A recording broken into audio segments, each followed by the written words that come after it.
Al-Huda TV. Bismillahirrahmanirrahim. Assalamualaikum warahmatullahi wabarakatuh. Innal hamdalillah nahmaduhu wa nusallimu ala rasulillah wa ala alihi wa sahbihi wa mawala.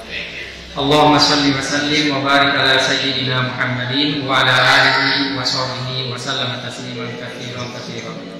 A'udzu billahi minasyaitonir rajim. Bismillahirrahmanirrahim. Walladzina amanu asyaddu hubban lillah.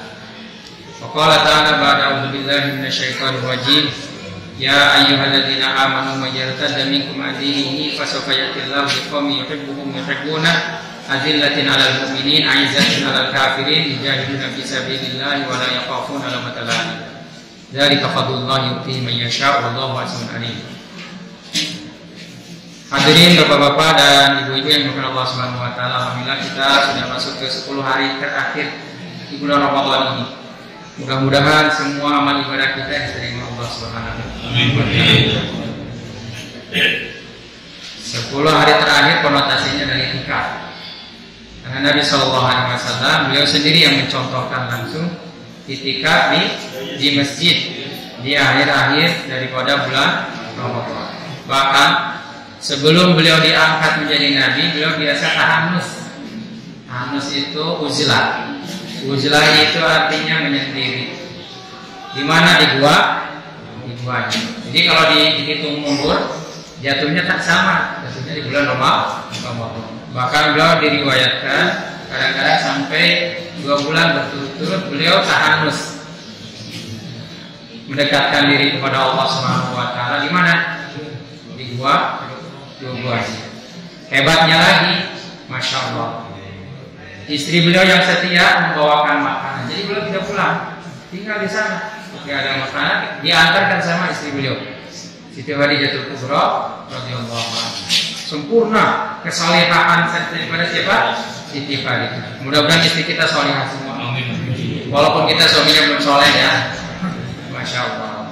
Saya ingin menerangkan esensi daripada itikaf itu sendiri.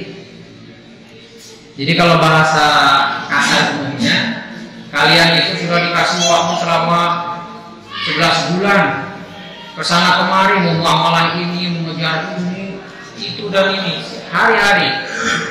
Minta dong, minta beberapa hari ini kamu dekat sama saya. Nah, dalam Al-Quran itu ada watabattal ilahi tabtila. Tabattal itu artinya apa? Putuskan hubungan dengan seluruh makhluknya. Hanya nyambung hubungan kita dengan siapa? Allah Subhanahu wa taala. Tanya di Pakistan, India tempat saya kami belajar dulu.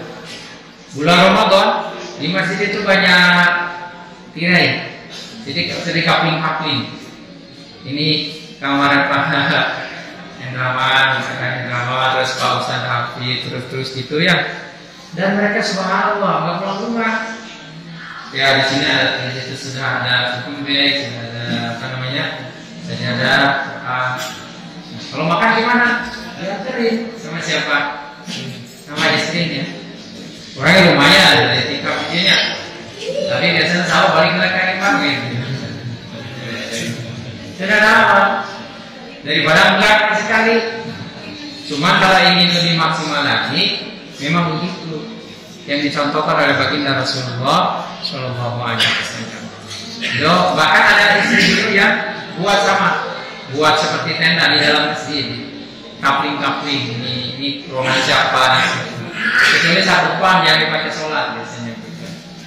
Nah, sekali lagi, inti daripada itikaf itu sendiri adalah memaksimalkan takarrub kita kepada Allah Subhanahu Wa Taala. Zat yang maha baik. Tiap detik, tiap saat kita diberi sama Allah. Kita disehatkan Allah, dikasih jatah umur, dikasih waktu untuk tobat, untuk mendekatkan diri kepada Allah Subhanahu wa taala. Maka target daripada itikaf itu sendiri yang pertama adalah meningkatkan ma'rifatullah. Maksimalkan pengenalan kita kepada siapa? Allah Subhanahu wa taala. Agar kita tambah ma'rifat kepada Allah, para ulama masih mengatakan luangkan waktu untuk tafakkur, merenung, ngalenyepan. Oh, ternyata tidak ada yang lebih baik sama saya daripada siapa? Allah. Allah itu zat yang karim. Al-Karim alladzi idza a'ta, apabila dia memberi, maka yang diberinya walaupun dia menentangnya, memaki, menghina dan sebagainya, tetap dia ngasih. Itulah Allah Subhanahu wa ta'ala. Enggak ada orang yang lebih beruntung daripada orang yang dekat kepada siapa? Allah Al-Karim. Allah yang Maha Mulia sekali. Kalau kita dekat sama Allah, maka kita jalan, Allah lari untuk kita. Saking senangnya Allah didekati oleh hamba. Jadi maksimalkan apa yang pertama, kenali Allah Subhanahu wa ta'ala. Yang kedua apa? Maksimalkan ibadah kita. Ibadah yang memang kita malas. Kalau kita nggak pakai jampe, kalau mau paksa kan, jika mau manfaatnya, tahajud, mau subuh, mau ngaji, mau apa namanya tadarus, mau khotamah, semua harus paksakan. Jangan tertipu sama bisikan-bisikan. Ini makan terpaksa, berita ikhlas. Siapa yang ngasih keputusan kayak gitu? Apa semua yang terpaksa itu nggak ikhlas? Hah? Apakah semua yang terpaksa itu nggak ikhlas? Yang enggak. Justru ayatnya juga tau'an au karha, dengan senang hati atau terpaksa. Berarti di balik terpaksa itu justru di sana ada keikhlasan. Paksa gue, untung dengke mau jadi atau masalahnya. Makanya ada hadis Sallallahu Alaihi Wasallam, afdalus sadaqah atas matihu syahidun taksyal faqr. Sebaik-baik sedekah adalah ketika Anda sehat. Ketika kamu pelit, saking pelitnya kabar tuh kusorangan tadi pakai. Itu saking pelit-pelitnya. Yang ketiga taksyal faqr. Sebaik-baik sedekah adalah ketika kamu takut miskin. Bukan gua sakit. Kita tahu terus kemarin. Nah, itulah waktu terbaik untuk apa? Sedekah. Makanya ada hadis Nabi Sallallahu Alaihi Wasallam, "Antidu anfusakum minan nar walau bisyikki tamratin." Selamatkanlah dirimu dari api neraka walaupun dengan sebelah kurma. Itu ayat-ayat untuk orang bersumpah, orang naik sukar, tipuan setan. Mau.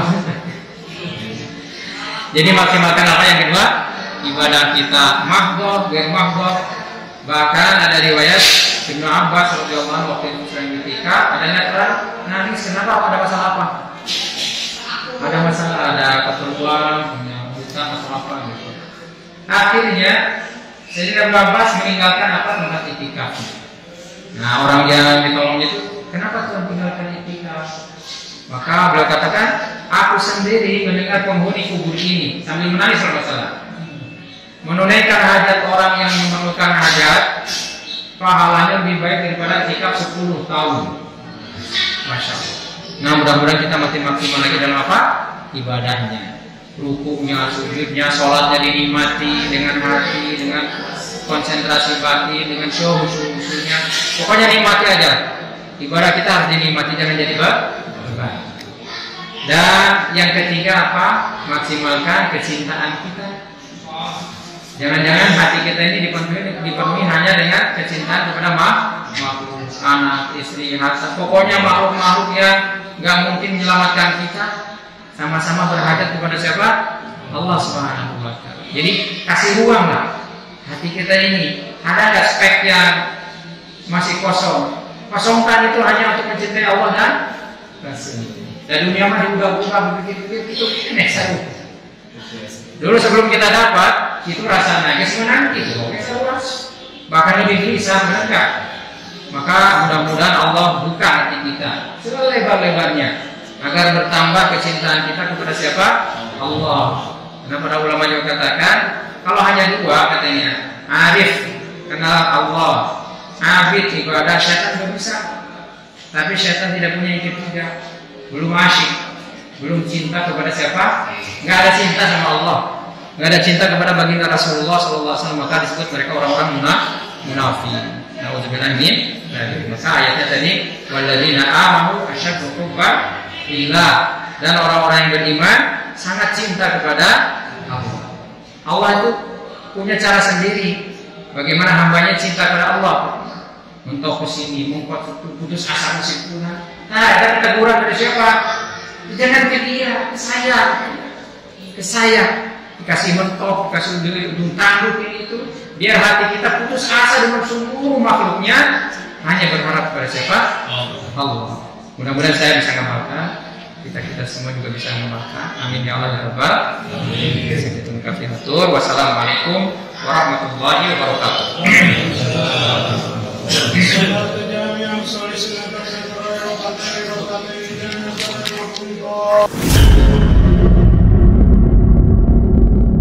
Al Huda TV.